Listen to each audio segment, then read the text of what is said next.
game night. What up? What up? Got Marks, Delco Steve. 76ers in the mix coming up here. 9 o'clock start. Do people like the 9 o'clock starts? We normally go on at 9 o'clock. And I texted Steve last night. I'm like, dude, it's a 9 o'clock start. What do you want to do? If it was an 8 o'clock start, we probably could have watched the second half and done the show and then done post game. But the 9 o'clock start makes it a little bit more difficult. I don't know if I want to be watching the entire game on here. Not that I don't love being on here, but let's ask Delco Steve. Delco Steve, what do you think about this, man? The 9 o'clock start, can't stand it. It's such a money grab. It's so sad. Well, it's the only game, right? Yeah. This just shows this dumb scheduling of the NBA where now you end up with these two games where it's both eats and it's like, it's like, oh, we got to get two games on TNT. Right. Whatever. Well, listen. I know one person that was happy about the 9 o'clock start, and that's it. That's it. Well, I mean, I saw Kevin Kincaid of Crossing Broad say he likes it because he's got young kids, and it's true. Put them to bed. Yeah, we were trying to get on by 8 o'clock, and you know this, Steve, just from the trials and tribulations of me, so I'm like, all right, 8 o'clock, and the baby's like, dad, rock me. So it's 7:53, and I'm like, all right, you got 5 minutes, honey. Right. Mm-hmm. So I'm like rocking her. I get her in bed. She's seemingly okay with that. But then I come down and I forgot that I hadn't been on my computer because I didn't have my power cord. And I had to restart it. And then you have to log into the program we use through Chrome. And it doesn't allow me to download Chrome on this computer because of some weird reason. So anyway, I don't know. I would prefer it to be an earlier start for sure than a 9 o'clock start, but whatever. I'm an old man. Yeah, I mean, I'm not saying I want the 6:30 game, but I just don't think. How about 8? How about an 8 o'clocker? 8 would be 100% fine. The fact that you're starting an East Coast game at 9 o'clock is just insanity to me. Well, the West Coast people probably like it a little bit, but they're used to all this by now. All right, 76ers. I saw it at 3.5. Of course, I use BetParks. So let me see. It was holding strong at 3 all day when I was looking at it here. Yep, it was 3 last time I looked on. So it's still 3. All right. Well, I saw on ESPN.com. I was just looking, and it has that ESPN bet at 3.5. So maybe they're trying. I know some of the tricks that the DraftKings and the FanDuels do. They'll make the line off by like a half a point or a point just to try to attract those people that want to bet it. So if you like the Sixers tonight, you'll be like, you know what? I'll bet ESPN bet because it's 3.5. So, I mean. We'll see. It is so when we were on Monday night, so we didn't see. We saw the bad loss. We didn't see the great. We didn't talk about the great win, the Maxey win. That was Tuesday night. Yep. Yeah. It's a lot of people asking, do you think the Sixers can win the series? You think they can win Game 6?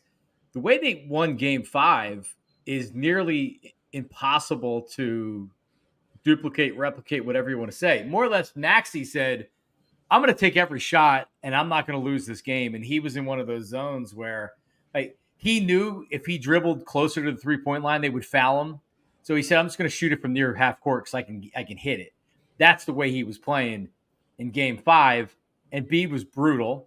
And I don't want to rip him because he looks like he's brutal with a triple-double. Quadruple-double. He had 10 turnovers. Oh, dude. Well, here's what I'm saying, and it's impossible not to run a lot of the offense through him.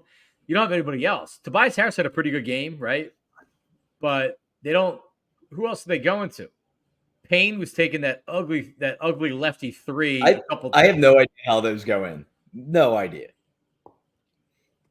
I don't. I mean, it's like he's throwing a knuckleball. Hold on. So here we go. My daughter is adamant about seeing me before she goes to sleep. The one that I just put down. So what should I do? She sent me a picture of her standing up in bed. So I'm going to send her a picture of being live on here. There we go. A little in the middle of something.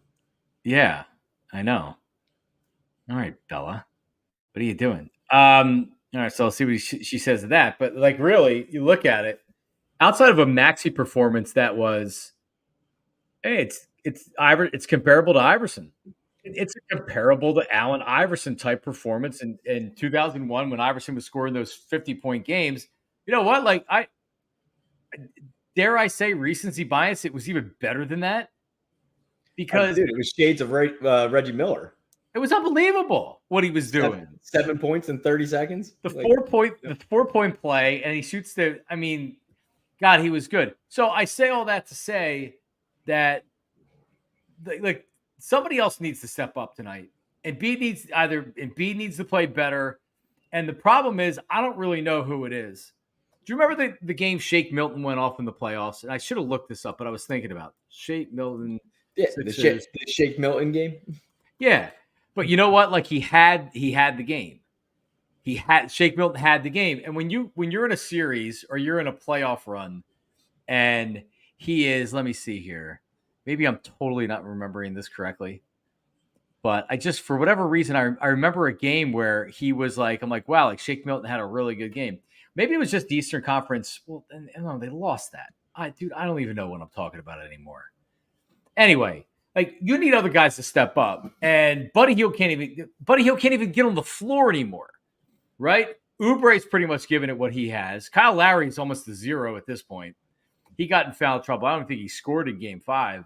He did not. So, and Tobias had a pretty good game 5. He made some buckets. He got a couple rebounds. I can't kill him. He actually contributed to it. But outside of Maxey going off and playing the way that he did, how do they win this game against the Knicks tonight?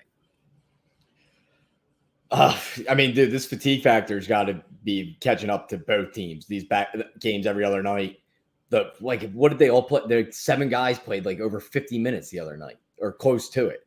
I think it's going to be a war of an attrition. One of those things again. Yeah, because by the way, the Knicks, I mean, the whole way the Sixers win that game is the Knicks couldn't hit a shot in the fourth quarter. I mean, they were missing shot after shot after shot after shot. They were totally gassed too.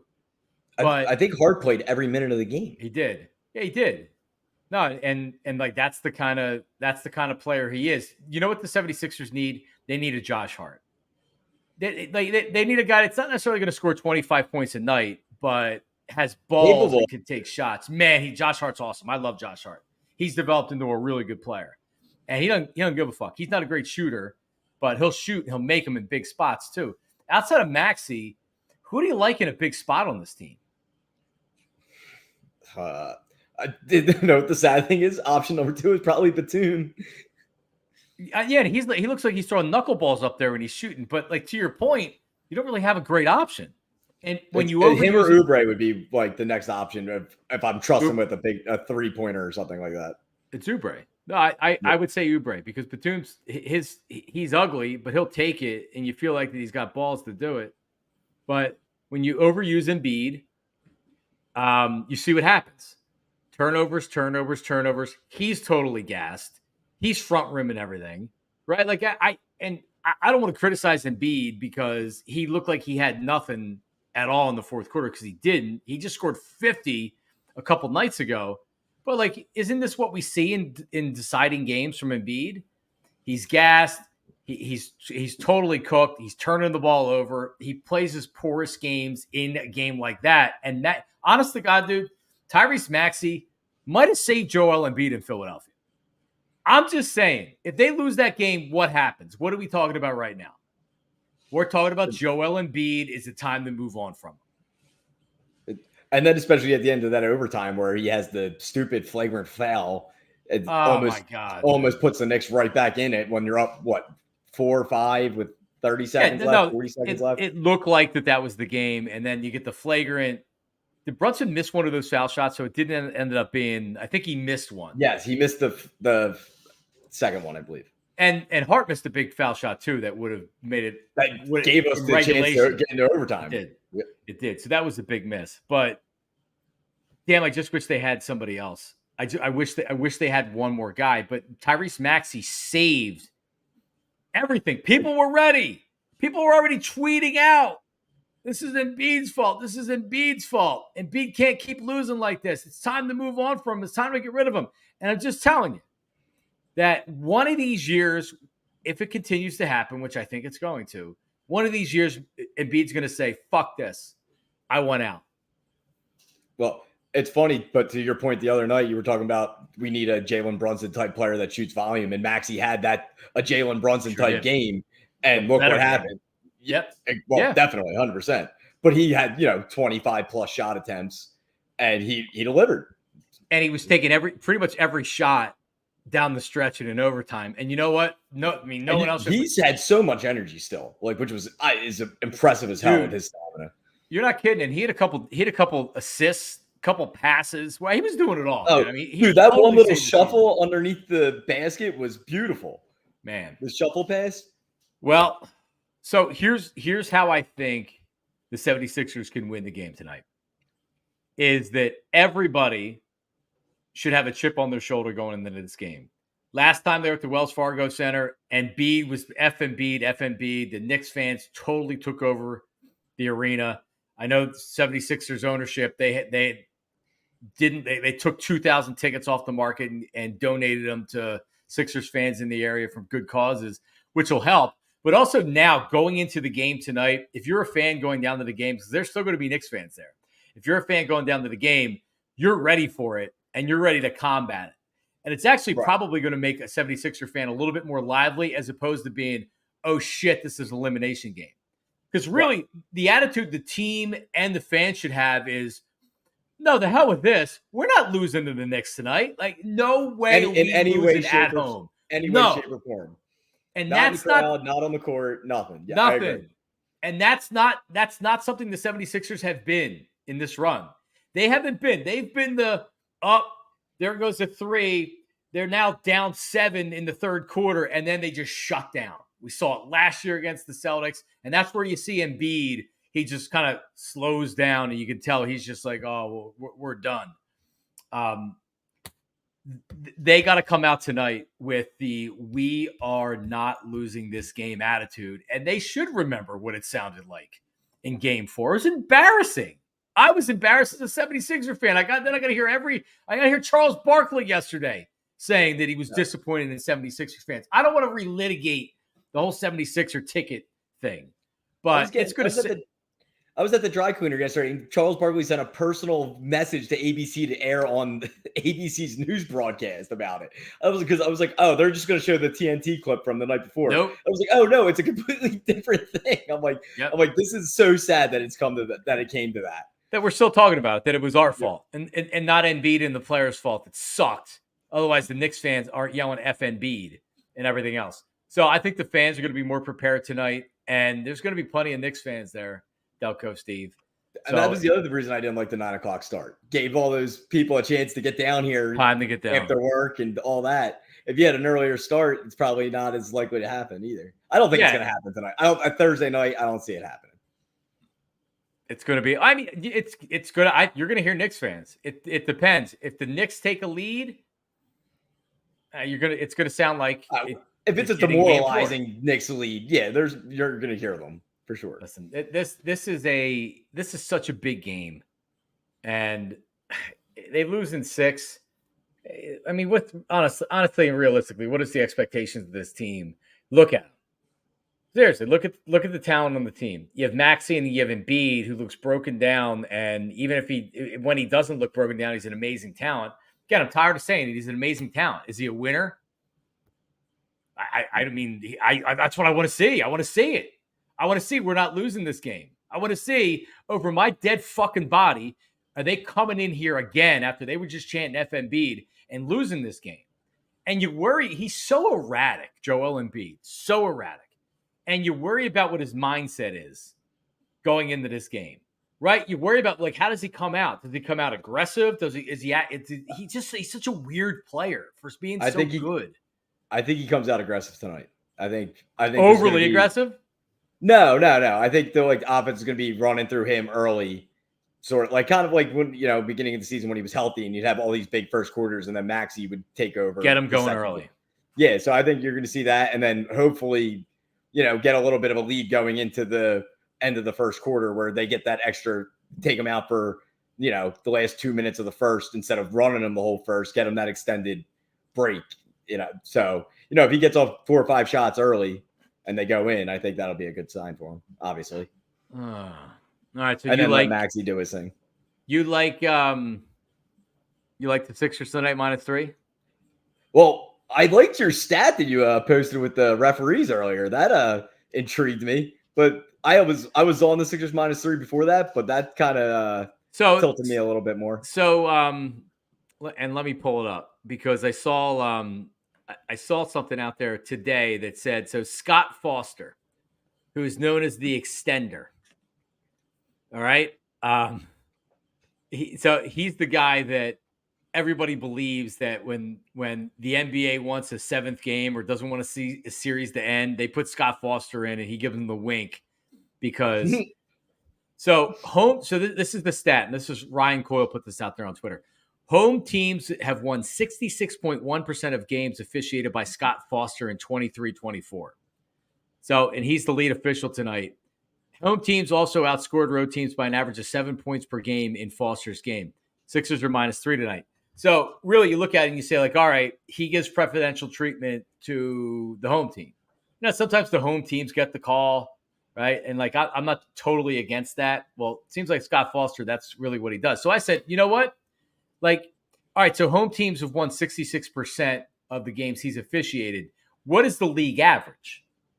Right? So, like, is it 65% the home team wins normally during the entire season? 54%, 54.31% of games during this past regular season, home teams have won 54%. So that's almost a 12% jump when Foster is officiating it, which is pretty significant. That's definitely not nothing. Yeah, it is. It's good. So, but Scott Foster is also not going to give you the game. You need to be there, so maybe you can get the benefit of a late call or something like that. But I have to ask, if it's not Maxey, who is it? Embiid's not going to be able to do it. When you're a 7'2" center like Embiid, you can't do it yourself normally.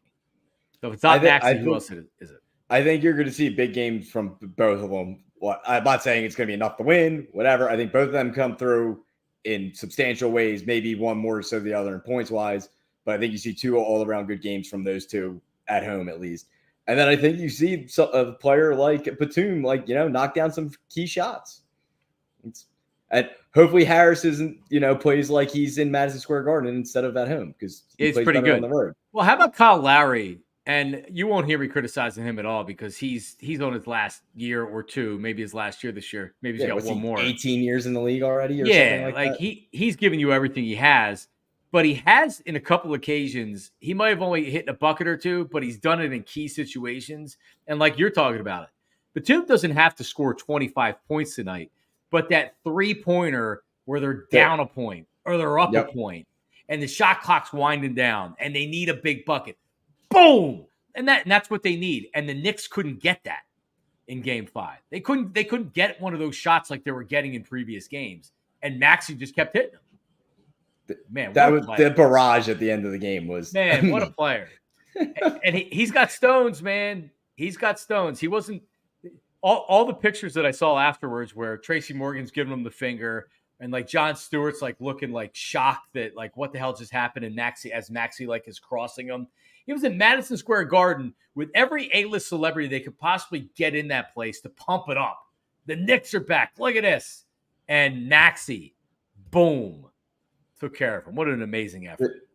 Did you kind of like shit yourself when he hit it with 8 seconds left? Because that's what I did. I couldn't believe it. I'm just like, dude, that was awesome and all, but if that 8 seconds comes back and bites us in the ass, it's going to be so. Well, it almost did. Be so regardless. Brunson, he takes it out and is like, all right, we got this, plenty of time. And he was right, there was plenty of time, but it really only gave him one chance to do something. So he was either pulling up or he was driving all the way to the hole, and he chose to drive all the way to the hole. Block, boom, overtime. I don't even remember how I felt going into overtime because a lot, in many instances, you're like, oh, momentum, right? Like to tie that game like that, that's big momentum for the Sixers. But didn't the Knicks come out and score didn't they go up 4 or 5 early in that first overtime? They were up 5 points in the first 2 minutes of the overtime, and then it was a total flip. Yep. But All right. yeah, no, I was, pessimistic Philly fan. I thought the 8 seconds was going to screw us for sure. Now, do you build around Maxey and Embiid just holds the team back? No. I mean, you're completely changing the whole dynamic of the team. Here's one thing that I'll say. I'll trade Embiid for Wembanyama, and that's it. I didn't think. I trade him for much more than that. Many more trades than that. But yeah. Now I think Maxey can be the guy. I think Maxey can be the guy. You can't have shit around them, right? You can't just have Maxey and no team. They'll win 30 games next year. But if it's Maxey and no one else, they're not winning. I don't even think they win 30. But here's why it's even a silly argument or discussion because Daryl Morey has a max spot and he's so pot committed. It's a matter of is Paul George or LeBron coming here next year? I don't want to be Paul George. Got to draft Bronny. LeBron to the Sixers next year. I mean, I don't know how realistic it is, but that would be as ideal as any situation you could possibly have for the 76ers.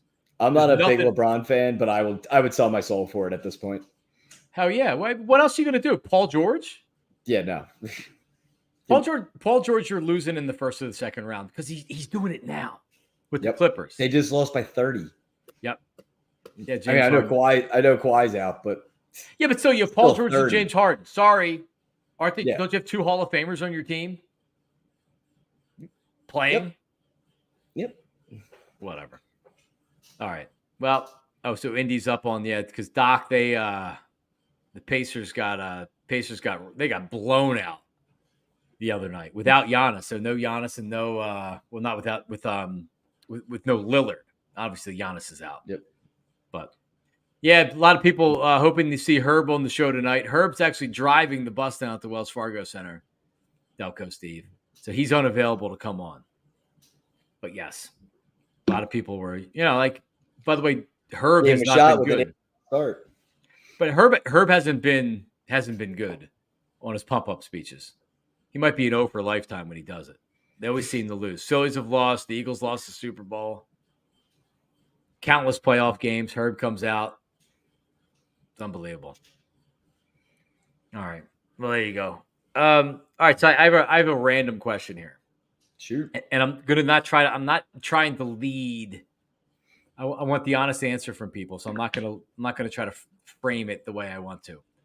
So I coach my daughters in softball. I'm not the head coach, but I'm the assistant coach. Okay. So, and I have 2 kids on the team. And it's for 6, 7, and 8-year-olds.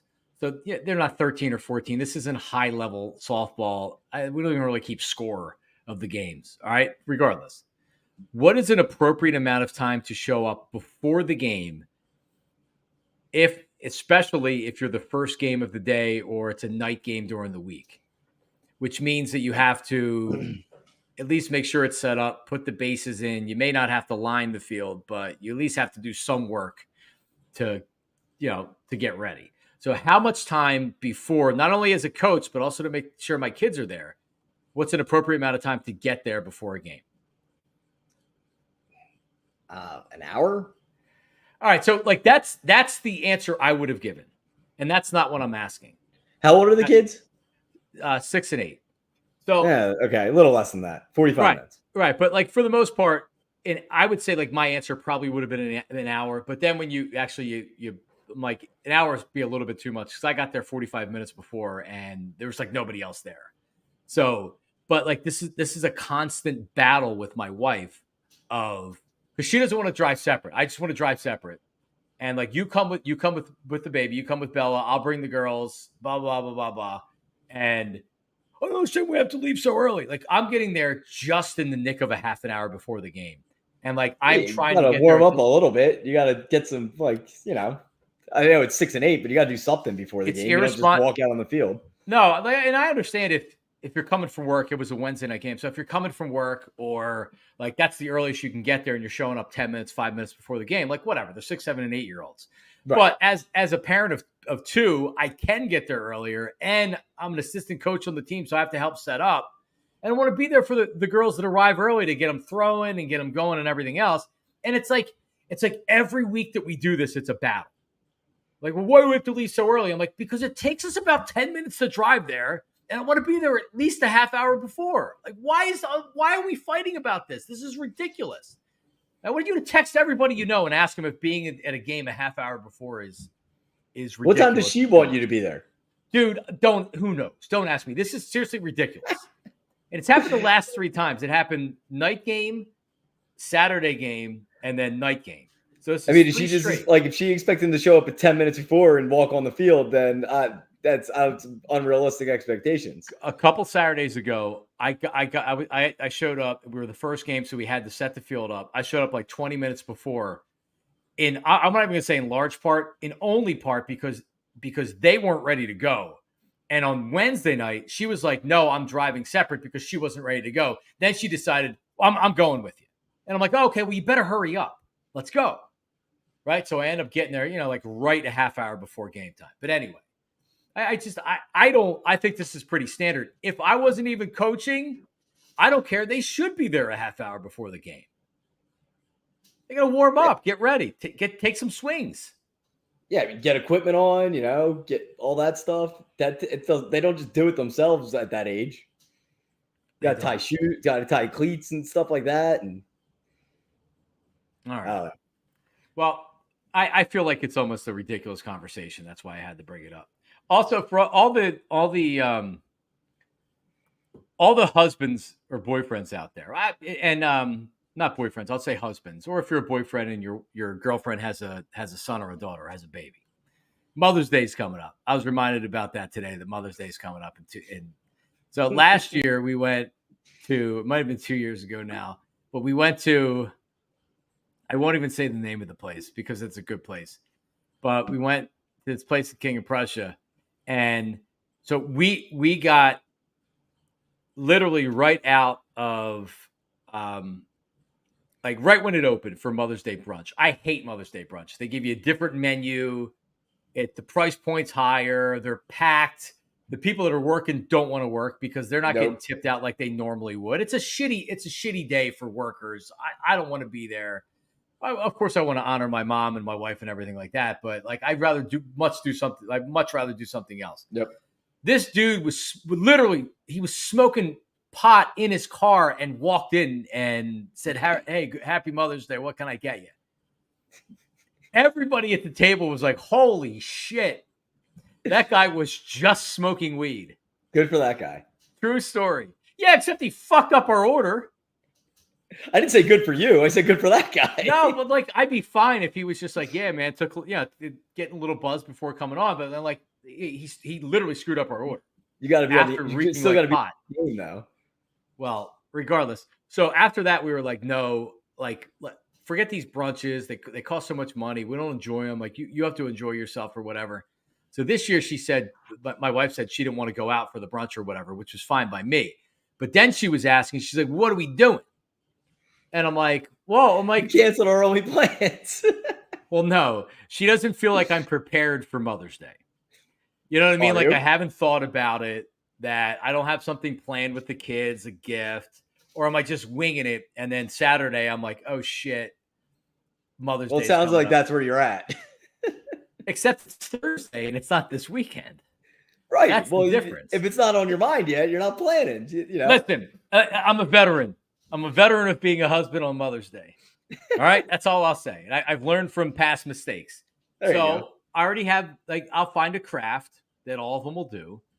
Like the one year it was, actually I should go over and get it right now. The one year they like put the handprint on with some sappy thing up top. Hold on. I'll get one thing here. A couple years ago. It's right here. Cool. It's a shame it hung up. I got 2 of them. I think this might have been the same year. And I put it in a frame and everything else. It's one of these things where you won't be able to see it. How do you solve that? I don't know. He's just bringing it in like this. Come straight up. Straight up. Nope.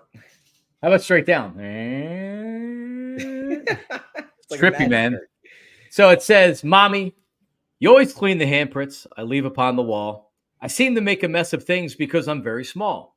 The years will pass so quickly, I'll soon be grown like you, and all the little handprints will surely fade from view.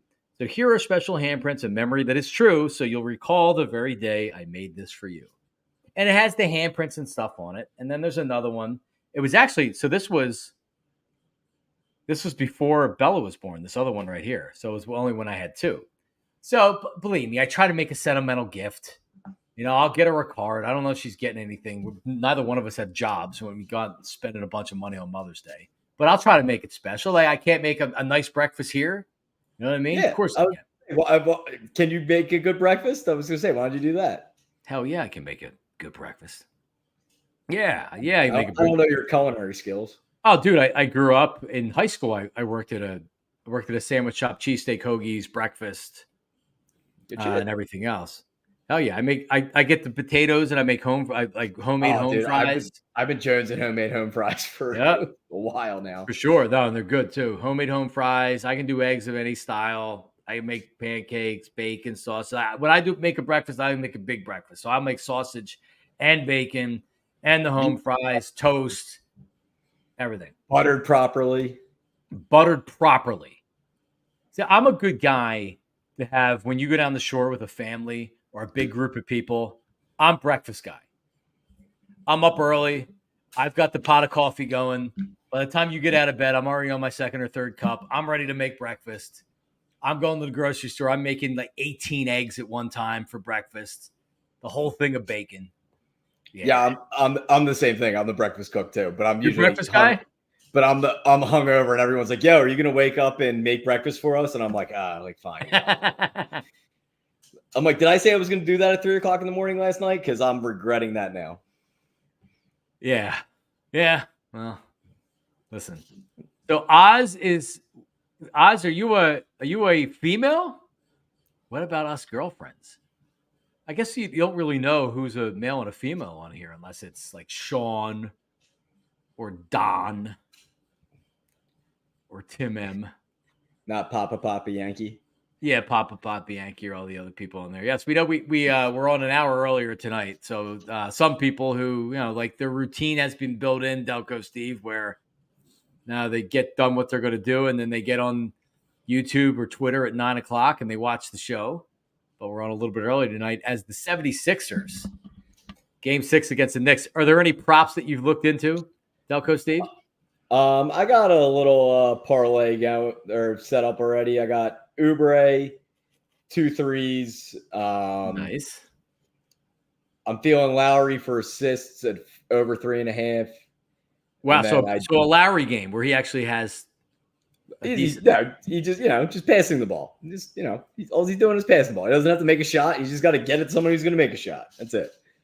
What else did we do? We got so I actually Martin saw Brunson for 4 and 6 assists. That's my little parlay. I saw it and I didn't tweet it out, but I was talking to a text chain about it. I like Maxey as the top scorer of the game in Game 5, and Brunson was actually I didn't know if Brunson in overtime was going to overtake him, but yeah. So Embiid actually is a plus 180 for top point scorer of the game. Brunson minus 125. Maxey plus 320. That's worth a little sprinkle. How about Tobias Harris at plus 10,000? Put $10 on that, win 1,000. Seriously, is it worth it? Probably $10. Not. What about $1 for 100? I put $10. I've wasted $10 on dumber things. Of course. Literally. Oh man. I was just looking at a freaking superfecta for the Derby on Saturday that I was going to put $10 on that could have made me like $5 million. Really? Yeah, it would never happen. Wait, no, you never know though. Yeah, right? I'll put $1 on it and make 500,000 or something, 50,000, whatever the number is. So Oubre's 3.5. Brunson is over 2.5 is minus 129. So that's the favorite. That almost seems too easy. And Embiid 3s 1.5. No way you can take Embiid threes looking how dead he's been. He's looked dead, man. Yep. I want to bet his assists again, but it's really juiced. Embiid's. Is it? Yeah, the last time I looked, it was like 5.5 minus 140 something. Is that right? Let me see her on the BetParks app. Minus 130 right now, 5.5. I might pull the trigger on that. Minus 127 at BetParks. Lowry, you said 3.5. Well, that's not bad. I got it at even when I put it in my parlay. Really? All right. Yeah, right. All right. Embiid rebounds tonight over 10.5. What's his over under points, Embiid? 30.5. Is it really? Just went up to 31.5. I want to bet the under on it, but I'm not going to do it because I don't want it to happen. So Tim has a Knicks second quarter. The Knicks definitely have fallen behind early and then came out in the second quarter. I think it's more the Sixers have nothing in the second quarter than the Knicks look great. But yeah, Embiid either goes out of the game or he's extremely tired, and then you have nobody that comes in and does anything. Plus a half is the line for that for the Knicks. Plus a half, huh? Or minus 104 money line. Sixers third quarters have been pretty good too. They have. Yep, that's true. Do you do live betting at all, Delco Steve? Yes, I do. I very much like live betting. Huh. All right. So see if stuff drops a little bit and then try and get a little discount. Yeah. I wait for guys to hit the bench and then watch their number drop, and then right before they come back in, try and get them like that. I was doing remember the World Series game that the Phillies came back in? It was game 1 or game 2 out in Houston 2 years ago. They had a comeback, and I was at the game. I was in Houston, but I was also doing a live chat for BetQL. BetQL is the app that Odyssey owns that blah, blah, blah, blah, blah, blah, blah. So they were paying some of their talent to go on and do these live chats, like promote it and do a live chat during the game and talk about all the different bets or whatever. And by the way, I'd get like 5 people that would come on and do it because it's just like, you're stupid. You're wasting your money. I'll take it, but you're wasting your money doing it. Anyway, I was watching the live line during that game. When the Astros were up, I don't know how many runs they were up. They were up a bunch late. And, man, you would have bet Phillies at any point. I just remember you would have cleaned up. Pretty amazing. But I thought that's a perfect example of this series. I wanted to know. I wish I looked what the Knicks were when they were down 8 or whatever it was in game 2 and what the Sixers were down 7 with 30 seconds left. Because both of those scenarios, if you bet the other way, holy smokes. Big time. Yep. Yeah. What was the football game? Who did the Colts blow it to the Vikings? That 35-point game or whatever a few years back. I don't remember it for some reason. I think Frank Wright was still the coach for the Colts, and they were up like 38-3 at half or something, whatever. And the Vikings won 41-38. And I started betting the Vikings, but I did it way late, and it wasn't anything great. Right. And I was looking at it at halftime, and these numbers were I could have retired on like $100 bet kind of thing. I'm just like, oh my God, why didn't I start doing it then? Oh man. Rich, no post game tonight. We're going to take it right up to tip off, and then we're going to watch the game. A couple other comments here. I think somebody had asked about. Someone's just asking about the officials. If we had a comment on the game, Scott Foster is. If you're just tuning in, Scott Foster is his nickname is the Extender, and I don't know how accurate it is, but it's always going to be the perception is that the league wants a series extended to a 7th game. You bring Scott Foster in to be the lead official for that game, and he makes sure that it goes 7 games. Now, I think I've said this type thing. We've heard it like 100 times. I don't know how many times it actually happens, but we had said the stat earlier. Home teams have a significantly higher winning percentage when Scott Foster's the referee. 66 to 54% of teams, 66.1% of teams win. Home teams win when Scott Foster's the official. League average for the regular season was 54. So that's significant. So that makes you feel good. What doesn't make you feel good about the team, Delco Steve, is essentially Maxi's been the only one, or was the only one in Game 5 that had anything. He was not losing that game. Can he do it again? It's going to be tough for him to do it again. Someone else has got to step up. Someone else not named Joel Embiid needs to step up in this game. And I don't know who it's going to be, but I think that's the only way they win. Somebody else other than those two guys need to have big nights. Well, since we're not going to be on before hypothetical win or lose, whatever, if they do win tonight, do they win Game 7 in Madison Square Garden? Do they pull off the 3-1 comeback? Oh man, it would be tough to lose that game. I mean, this is all the pressure's on the Knicks now. There's no pressure on the 76ers. They're down 3-1. And that's what we were talking about earlier. If the Sixers don't come out tonight with a carefree attitude of fuck these guys, like really, they came in here, their fans came in here last time, like really, we're not losing on our home court. Like, fuck them. And that's the cut. They shouldn't be tight in this game. They should be coming out with some attitude early, and they should be playing free. And if you don't see that, especially early from this team, they're cooked. But that's what you want. You want them coming out. And then if you go to a Game 7, there's even more pressure on the Knicks. So, yeah, and my buddy Jimbo says, is this the Tobias Harris game? Man, if he plays as well as he did in Game 5, which, by the way, wasn't a great game. He played a good game. But he didn't have 30 points or anything like that. But he had a couple of nice plays. I hope that was not the Tobias Harris game. But Buddy Hield's giving you nothing. He can't even get off the bench. And I was counting on him to, at least in one of these games, even if it's just for a quarter, like the fourth quarter, Buddy Hield hits 3 of 4 from 3. They can't get anybody to hit a damn three-pointer at all. I got to do it. I'm doing $10 to win the house. Are you really? Yeah, I just did it. Why not? Because let's put it like this. If it does happen and we sat here and talked about it and I didn't do it, I'd be more mad that I didn't do it than I wasted $10. It's so true. It's worth $10 not for it to happen. Exactly. If by some off chance and he goes berserk and drops 35 tonight, I'm sitting here with like the biggest shit grin on my face. Yeah, it's worth 10. Like you said, but you blow $10 tonight. You can't even buy lunch with $10 anymore. You kidding me? No, I can't go to Qdoba, Chick-fil-A, and get a meal for under $10. I'll take the shot at winning $1,000 on some asinine shit. Yeah, it was.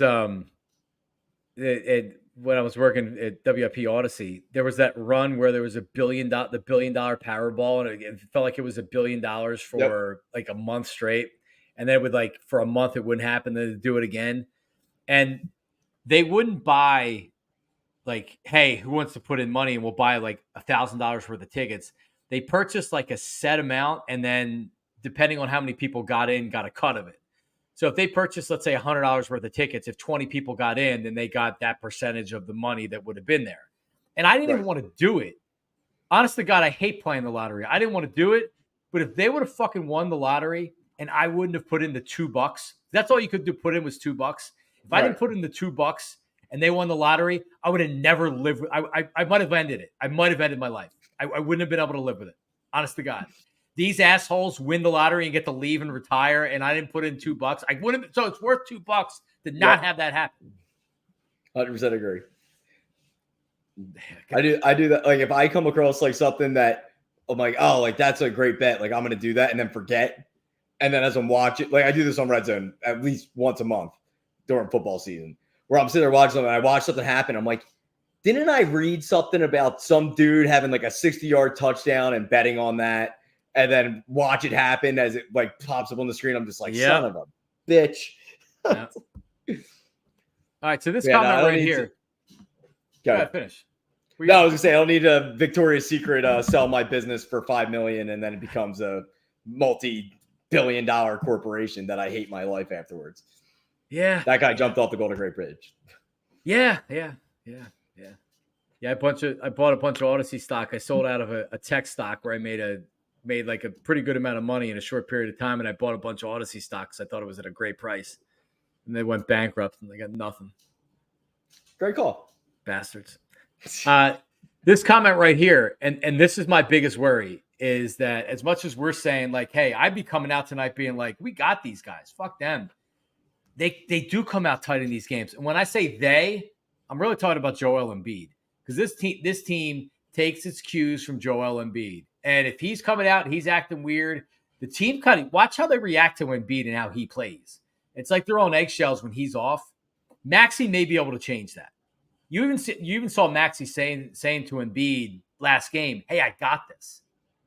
And when everybody knows you have a perimeter player that you don't have to force it to Embiid.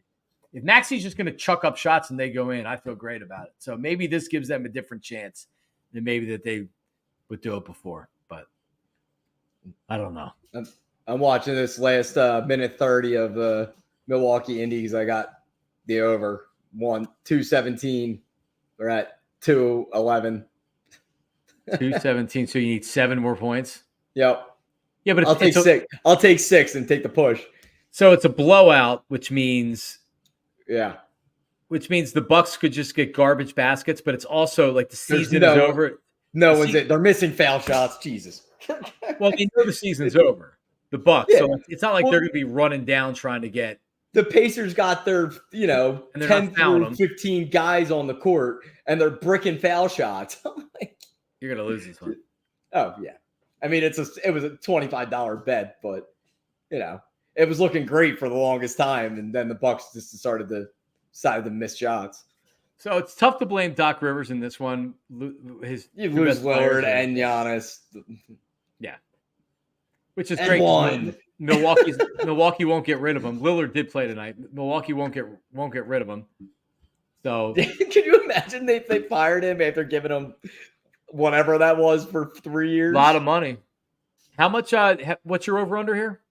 217. They're at 214. Minute 20. Guy on the foul line. See, I'm seeing it ahead of you. Yeah. All right. Where are we at? You can tell me. I think you're over. Good. I was going to say, you're going to tell me 120 to 98. Yeah, there we go. That's over. There you go. Well, yeah, 120 to 98. Yeah, that's good. There you go. You got it. Should have put more on. All right. Prediction on how many Knicks as the broadcast is starting here. Prediction on what it looks like from the Knicks tonight. Knicks fans. How many Knicks? 65-35. 65-35. Ooh, that's still a lot. Does it sound like it's closer to 50-50? No. We're going to come big Embiid come out strong, and they're going to be quiet real quick. All right. That's my buddy. No, I'm going to change it. 70-30. What do you think? 70-30? Yeah. I think it's maybe even 75. You can't say 25. You can't say – because there's Knicks fans anywhere. There's people from New York that are not from New York that are Knicks fans. So here's my understanding of how the tickets are put out there. Whatever they offer to the season ticket holders, whatever season ticket holders that don't purchase the playoff tickets, then that goes out and they sell it in a couple of different platforms, secondary markets. It's not like the old days where it's like, okay, whatever, at least not in the NBA, whatever tickets are left, we put on Ticketmaster. You can go camp out to try to get tickets afterwards. No, they spread them around. And they'll get higher than face value by putting them on secondary markets. So they just didn't distribute those 2,000 tickets. And the Sixers have a very, very large percentage of season ticket holders.